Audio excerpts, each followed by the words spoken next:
El peso de la toga. El juez está sentado solo en su despacho, con las manos entrelazadas frente a él.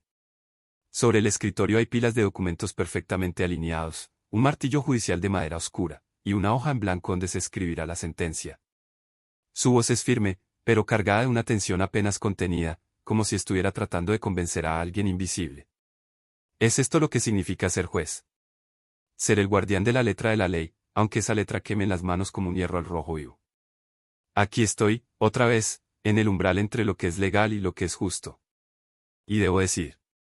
Se inclina hacia adelante, mirando fijamente el escritorio como si buscara respuestas en la madera desgastada. La ley es clara, dicen. La ley no es más que palabras impresas, dispuestas en líneas rectas, separadas por puntos y comas. Pero las palabras no viven, no respiran, no sienten. Yo sí. Echa un vistazo a la sentencia que está a punto de dictar. Su tono se endurece, como si estuviera argumentando con una versión más joven de sí mismo. El caso es sencillo, al menos en apariencia, una mujer desesperada, empujada a la miseria por años de negligencia, toma lo que no le pertenece. Una cadena de supermercado acusa, pidiendo justicia. ¿Pero qué significa justicia aquí? ¿El castigo de alguien que robó comida porque no tenía otra opción? ¿O el castigo de una sociedad que permitió que llegara a ese punto? Se recuesta en la silla, dejando escapar un suspiro largo. Su mente viaja al pasado. Recuerdo mi primer caso. Una disputa por un terreno entre dos vecinos. Me pareció algo pequeño entonces, casi trivial. Pero para ellos, era el mundo entero. Uno tenía el contrato, sellado y firmado. El otro tenía las lágrimas, los recuerdos, la historia de una casa que había construido con sus propias manos. La ley estaba de un lado, la justicia, del otro. Elegí la ley. Fue lo correcto. O al menos, eso pensé entonces. ¿Pero lo fue? Años después, pasé por ese terreno y vi que había sido vendido, arrasado, convertido en un estacionamiento. El hombre que ganó el caso ni siquiera vivía allí. ¿Y el otro, qué fue de él? ¿Dónde quedó su historia, su hogar? Vuelve al presente. Su tono se suaviza, casi en un susurro. No es la primera vez que este dilema me persigue. Hubo otro caso, hace unos años. Un joven, acusado de agredir a un policía durante una protesta. Lo recuerdo claramente. Su rostro era una mezcla de furia y miedo, como si todavía estuviera atrapado en ese instante de caos. Los fiscales trajeron pruebas, un video, testigos, un informe médico. La defensa habló de provocación, de abuso de poder, de un sistema que había aplastado a ese muchacho desde el día en que nació. Elegí la ley otra vez. 3 años de prisión. Se detiene. Hay un largo silencio antes de continuar. Lo vi salir de la sala esposado, y su madre lloraba en el fondo. Esa imagen me siguió durante semanas, meses. Me despertaba por las noches pensando, hice lo correcto. Sí, según la ley. Pero, ¿y según mi conciencia? Su voz vuelve a endurecerse, como si intentara reforzar sus convicciones. La ley debe ser imparcial. Eso es lo que nos enseñan desde el primer día. No importa si es el poderoso o el desamparado, todos son iguales ante ella. Pero eso es una mentira, ¿verdad? Porque la balanza nunca está realmente equilibrada. Tome este caso actual. El supermercado tiene abogados, recursos, tiempo. La mujer tiene hambre. ¿Es justo aplicar la misma ley a ambos, cuando las circunstancias que los trajeron aquí son tan diferentes? Su voz se eleva, cargada de indignación. Pero si no aplico la ley, ¿qué me queda?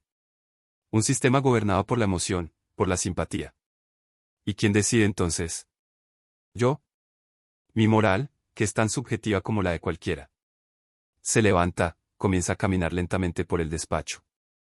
Mira los cuadros en la pared, diplomas, reconocimientos, rostros de figuras históricas. Su tono se torna más reflexivo. La toga que llevo no es solo una prenda. Es un peso. Un recordatorio de que soy un instrumento, no un individuo. Mi deber no es crear justicia, sino interpretarla a través del marco que otros han construido. Pero, ¿qué pasa cuando ese marco está roto? Se detiene frente a un retrato de un antiguo juez, alguien a quien siempre admiró. Su voz se vuelve casi desafiante, como si estuviera hablando con el retrato. Dime, ¿cómo lo hiciste? ¿Cómo llevaste esto sin quebrarte? ¿O simplemente aceptaste que nunca sería suficiente, que siempre habría un margen de error que no podrías corregir. Vuelve al escritorio, pero no se sienta. Mira la hoja en blanco frente a él. Su tono es más pausado, como si estuviera llegando a una conclusión. La tragedia griega habla de Haibras, el orgullo excesivo que lleva a la caída. Pero no soy orgulloso. No creo que tenga las respuestas. Mi amartya, mi error fatal, no es la arrogancia. Es la duda. Es esta constante búsqueda de algo que sé que nunca encontraré, una justicia que sea absoluta. Pausa. Baja la mirada, sus manos descansando sobre el escritorio. Y aún así, debo decir. Se inclina sobre la hoja, pero no escribe. Habla en voz baja, casi para sí mismo. Si absuelvo a esta mujer, estoy diciendo que la ley puede torcerse ante el peso de la compasión. Estoy abriendo una puerta que tal vez nunca se cierre. Pero si la condeno, estoy diciendo que la letra de la ley importa más que el espíritu de la humanidad. Se lleva una mano al rostro, frotándose los ojos con cansancio. La verdad es que no sé si mi decisión importará. Esta mujer seguirá siendo pobre, seguirá enfrentando un mundo que no le da opciones. El supermercado no notará la diferencia, gane o pierda este caso. Entonces, ¿qué estoy haciendo realmente? Se endereza, con una mezcla de determinación y resignación. Tal vez el problema no es este caso. Tal vez es el sistema en el que operamos. Un sistema que pretende ser ciego, pero que ve perfectamente a quien está juzgando. Que pesa más el contexto del acusado que el delito mismo, pero nunca lo admite. La justicia no está aquí, en esta sala, en este tribunal.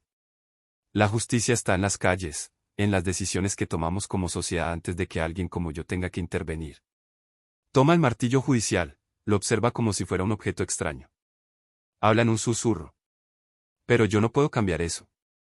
Todo lo que puedo hacer es dictar esta sentencia. Y luego cargar con ella. Su voz recupera algo de firmeza, aunque sigue cargada de melancolía. Entonces, que quede escrito, absuelvo a esta mujer de los cargos. No porque no haya cometido un delito, sino porque no creo que sea justo castigarla por ello. Pausa larga. Se sienta, dejando el martillo en el escritorio. Habla directamente al público, su tono final es casi un susurro. Quizás he traicionado la ley. Pero si no escucho mi conciencia, ¿qué me queda? Silencio. Mira la hoja en blanco, escribe lentamente, y al final se queda quieto, observando su decisión como si pesara más que el mundo entero.